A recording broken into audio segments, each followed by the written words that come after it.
people think the president's funny. And I've had people say this to me, like I've interviewed people to say, well, what do you like about him? They say, he's funny. Do you think he's funny? Maybe if he wasn't president, I think that was funny. Or maybe at times, I do think, that's wearing thin. There are funny things about him. Like if I were to talk about him, it would be funny. But I think what he does is so consequential. And so much of these things, in my lifetime, I've never really seen anything, a phenomenon quite like him. And I'm not trying to be political, but it's remarkable. I don't know. I don't know how funny it is. I'll give you an example. Yeah. This is before I learned the phrase, I respectfully decline. And I was on Capitol Hill, and everybody ran up to take pictures with me from every congressional office. And I just take pictures with whoever I asked. I didn't ask how they vote or what their voting record is.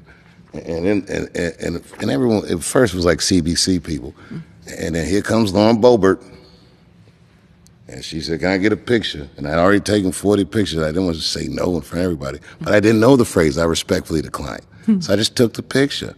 And then she posted a picture before I could even get from there to the show and says something to the effect of, just two people that knew that it's just too generous. She instantly weaponized it or politicized it. So I got to the arena and I lit her ass up for doing that. And she should never do that, a person like me. Now she knows what's up. Yeah. Yeah, keeping politics aside, Dave Chappell knows very well that Trump is funny. There is something very important I want to show you on this clip. I saw it. I can't bypass without showing you.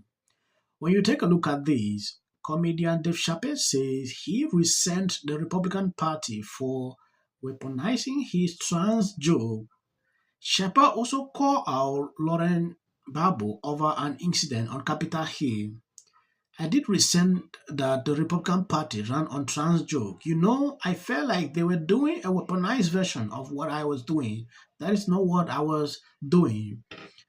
A lot of Republicans on social media are saying this guy has been struggling to gain Democrat favoritism at some point. Reason now he's struggling to do this. Every human being on earth had to pass through the legs of a woman to be on earth.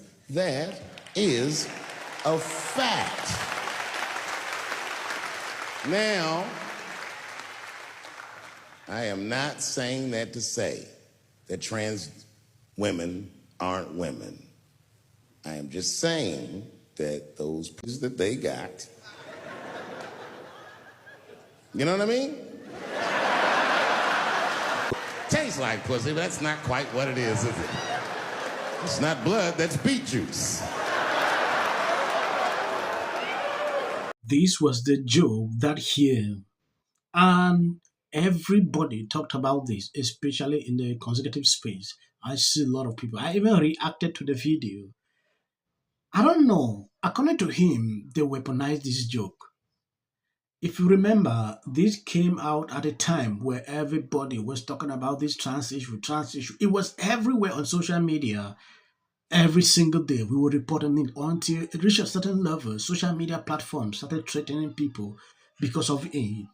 Now coming to tell people they weaponize this is just telling me that this guy has been struggling to bend the knee. U.S. intelligence did make it clear that they believe that the Saudis are Khashoggi and the embassy in Turkey. And you knew that when you went, right? Oh, absolutely. Now, You I should tell you, you had no qualms? I won't say that. They asked me to go years before that. And I said no for that very reason.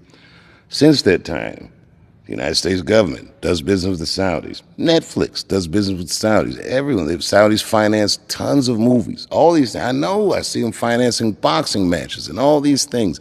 And none of these things were an issue until I went there. And why is that? As soon as a black man can make money off the plantation, they try to tell you that the money is dirty. Well, okay, I'll go home and spend the money with actual slave owners on it.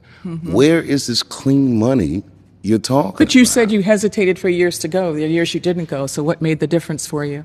Time and circumstance, time and the wheels of commerce kept turning.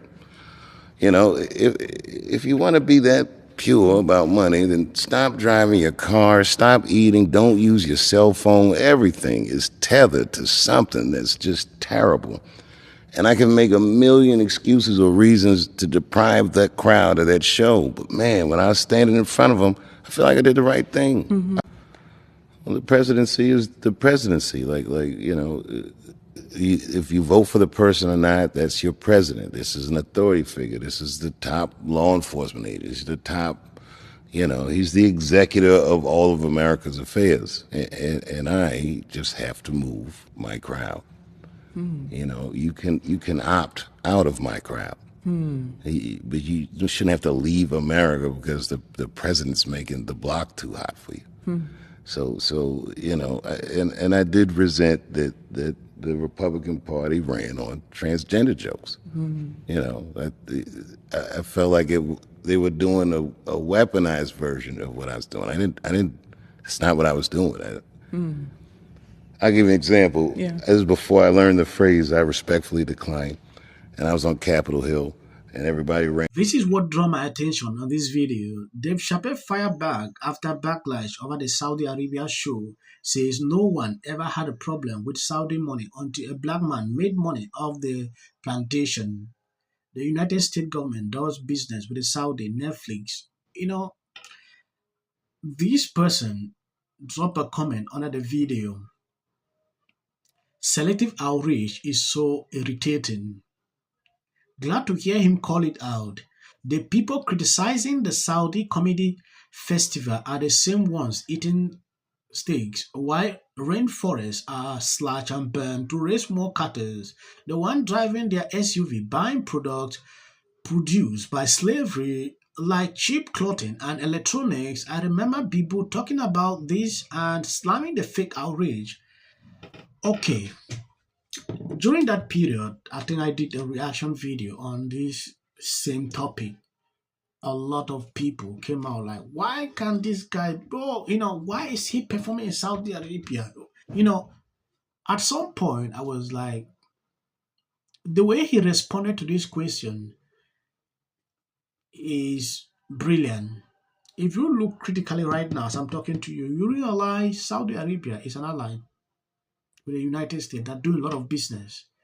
And there is a lot of investment they're pouring in these countries. So at some point, he was reluctant, to perform there because of this kind of outreach. Because at that time, the issue was actually very hot. Now they came down to it is just everyone feeling free to do business with them. My other issue with this guy is what he said that he resent the Republican Party after they reacted to his trans joke. To me, I didn't see anything wrong with that. He said nothing but the truth. So I don't understand why people took it to a different level. Of his bedroom. I'm in support of that. Until the First Lady brought them back with her surprise statement last week. How does this benefit? An actor. I'm an actor. I'm an actor. Creative content. Why are you not looking forward to the White House fight? Well, it's kind of a gimmick. I have 300 year.